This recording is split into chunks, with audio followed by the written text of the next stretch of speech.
नकारात्मकता प्रवेश नहीं कर सकती। लेकिन आपके घर के सभी सदस्यों को थोड़ा ही सही सत्संग रोज करना चाहिए।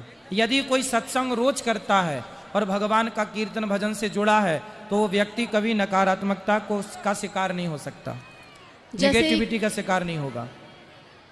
जैसे किसी पंडित से पूछो तो वो बोलता है कि वास जैसे है आपके घर में वास है किसका, तो किसी नकारात्मक ऊर्जा का है। हम रोज हनुमान चालीसा भी पढ़ते हैं, प्रतिदिन नित्य हनुमान चालीसा सुनते हैं, लगाते हैं। तो आपको ऐसा क्यों लगता है कि नकारात्मकता है? क्या दिक्कत जा रही है घर में, बताओ। दिक्कत तो कुछ नहीं जा रही, बट थोड़ा मन परेशान रहता है। तो मन तो बहुत लोगों के परेशान है, यानी अच्छा फील नहीं होता है ऐसा लगता है कुछ भारीपन लग रहा है, अच्छा नहीं चल रहा है। पति क्या करते हैं आपके? वो काम करते हैं, उनका किराना शॉप है। और बच्चे? 12th में है बेटा। तो आप घर में अकेली रहती हो? हाँ, इसलिए आप परेशान हो। आप कथा सुनना करो रोज। आप रोज कथा सुनती हैं? नहीं, इसलिए परेशान है। रोज 1 बजे से 4 बजे तक ये दास अनिरुद्ध संस्कार चैनल पर कथा सुनाता है। आप रोज कथा टीवी पर सुनो, सारी नेगेटिविटी खत्म हो जाएगी। रोज कंटिन्यू। ठीक है, धन्यवाद। 1 महीना करके देखो, अपने आप प्रभाव दिखेगा। नहीं, मैं शिव महापुराण वगैरह सुनती हूँ, बट ये नहीं सुनती। भागवत सुना करिए। जय श्रीमन नारायण गुरुजी। जय श्रीमन नारायण। मेरा 3 प्रश्न है। एक तो जब इंसान की मृत्यु होती है तो उसकी 12वीं और 13वीं क्यों की जाती है, उससे पहले क्यों नहीं? और दूसरा प्रश्न है, पहला ही सुन लो पहले जी। 13वीं इसलिए होती है क्योंकि जब व्यक्ति मरता है तो यमराज उसका 13 दिन तक हिसाब नहीं करते। बोले तुम्हारा 13वें दिन का भी पुण्य ऐड किया जाएगा। जो तुम ब्राह्मणों को खिलाओगे, कन्याओं को खिलाओगे, समाज को खिलाओगे, तुम्हारे नाम से कुत्ता बिल्ली भी खाएंगे, वो सारा पुण्य जो सबको समाज को 13वीं में खवाते हैं ना, तो सबको अन्नदान का जो पुण्य होगा वो आपको ऐड किया जाएगा आपके पुण्य में। यदि वो ऐड करने में भी यदि आपका मोक्ष हो गया, पुण्य अधिक हो गए तो नंबर बराबर आ गए तो पास, नहीं आए तो फेल, तो आपके प्रॉपर पुण्य हो गए तो आपका मोक्ष हो जाएगा। तो 13 दिन यमराज समय देते हैं, अवसर कि 13 दिन आपको 13वीं करने का। क्योंकि कुछ दिन का सूतक का विधान है। कोई 6 दिन का सूतक रखता है, कोई 8 दिन का सूतक रखता है, कोई 10 दिन का सूतक रखता है। सूतक के बाद फिर जाकर के अस्थियों का विसर्जन होता है, वहाँ से गंगा जल आता है, फिर वो गंगा जल छिड़का जाता है, उसके बाद शुद्धि होती है, तब समाज को, परिवार को भोजन पे बुलाया जाता है। उसके बाद फिर 13 ब्राह्मण भोजन करते हैं, तब पूर्ण रूप से शुद्धि होती है। तो वो 13 दिन का प्रोसेस ही है, लग ही जाते हैं उसमें। तो महाराज जी, जैसे किसी के घर में शादी है और उसी बीच उनके घर में मृत्यु हो जाती है, मान लो 4 या 5 दिन बाद शादी है, तो आजकल जैसे लोग 3 दिन में उनका क्रियाक्रम कर देते, पूरा प्रोग्राम मतलब 3 दिन में कर देते, तो क्या वो सही है? और जैसे उनके घर में हम शादी में जा रहे हैं 4थे या 5वें दिन, तो क्या वहाँ का अन्न खाना हमारे लिए दोष लगेगा? यदि आपके परिवार में कोई दूर का रिश्तेदार मरा है और आपका सूतक है, तो आपके घर शादी है तो आप जल्दी कर लो। लेकिन आपके घर पर ही कोई अपना यदि मरा है, घर में पिताजी की मृत्यु हो गई, माँ की मृत्यु हो गई, तो फिर माँ और पिता ही गए हैं, दादा गए, दादी गई, तो उनका तो पूरा विधान करना चाहिए।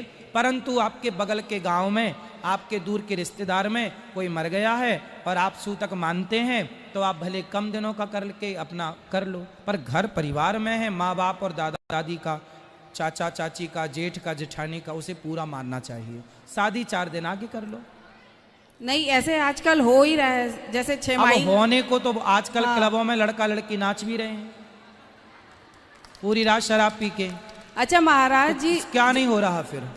फिर तो सब हो रहा है। जब मृत्यु होती है तो गरुड़ पुराण ही क्यों बाजते हैं, भागवत रामायण या गीता क्यों नहीं? नहीं, गरुड़ पुराण भी होता है और कराने वाले भागवत जी भी कराते हैं। गरुड़ पुराण के बाद देखो, सामान्य रूप से गरुड़ पुराण तो तभी हो जाता है उसी कार्यकाल में, जब मृत्यु होती है उसके बाद ही गरुड़ पुराण होता है।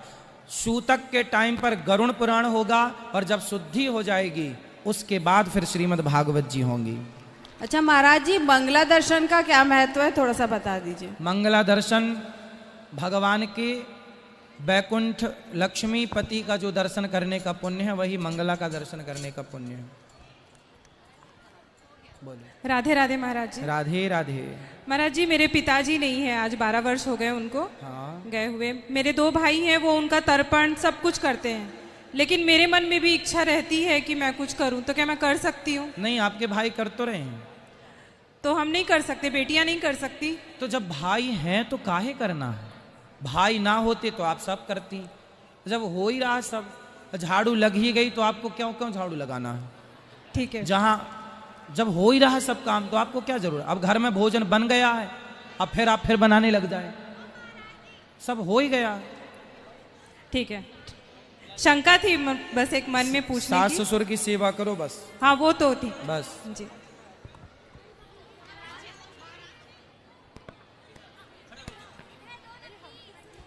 राधे राधे गुरु जी, प्रणाम। हाँ, वो मेरे बाबू को थोड़ा सा गोद में ले लीजिएगा। अच्छा। हाँ। अभी ले लेंगे।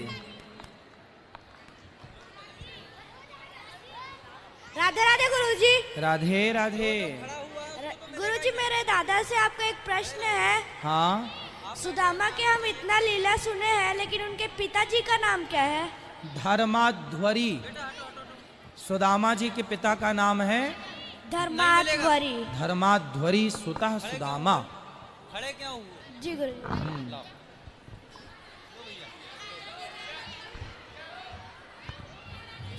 राधे राधे गुरुजी। राधे राधे। मेरा सवाल ये था कि जैसे हमारे इंसानी जन्म में सबसे पाप और पुण्य होते हैं, पुण्य करते हैं, पाप हो जाते हैं, कभी हम जानबूझ के भी करते हैं, तो इनका जब हमको फल मिलता है तो ऐसा होता है कि जैसे हमने जो पुण्य किया है तो वो पाप को काट सके, या फिर पाप जो किए हैं वो पुण्य, ऐसा कुछ होता है कि दोनों का अलग अलग फल मिलता है? अलग अलग भी मिलता है, लेकिन पुण्य से पाप समाप्त होता है। जैसे दीपक जलाने से अंधकार समाप्त होता है, ऐसे पुण्य करने से पाप कट जाता है। पुण्य में और भगवान की शरण में जाने वाले के सारे पाप कट जाते हैं। सन्मुख हों ही जीव मोहि जबहि, जन्म कोटि अघ नासहि तबहि। और जैसे कि बोलते हैं कि जैसे ऊपर हिसाब होता है, हम जाते हैं तो हाँ, तो हिसाब तो होगा। और नरक और स्वर्ग वाला जो है, और उसके बाद फिर 84 लाख योनि भी है। हाँ। तो नरक और स्वर्ग जो भी मिलता है जिसको भी, तो वो कितने समय के लिए मिलता होगा? और फिर 84 लाख योनि वगैरह जो है, देखो, आपका यदि पाप ज्यादा है, पाप ज्यादा है, तो ज्यादा मतलब आपका मान लो कि 50% पाप है, तो 50 का 25% तो आपको नरकों की यातना दे के भोगाया जाएगा, और जो बचा 25% वो 84 लाख योनियों में भेजकर भोगाया जाएगा। क्योंकि 84 लाख योनियां भी ईश्वर का नरक दंड विधान है। ये भी एक नरक है। कुत्ता बनना क्या है? नरक है। मक्खी बनना क्या है? नरक है। चमगादड़ बनना क्या है? नरक है। तो 25% आपका नरक में रौरव, महारौरव, अंध्र, तामिश्र, कालसूत्र, असिपत्र, वन, सूकर, मुख, ऐसे 28 प्रकार के नरक होते हैं। जो जैसा पाप करता है वैसे नरक में जाता है। 50% में 25% नरक का भोग के, 25% 84 लाख योनियों का भोग के, फिर भी 5% बच गया तो फिर यहाँ मनुष्य जन्म में आकर के भोगना पड़ता है, थोड़ा बचता है।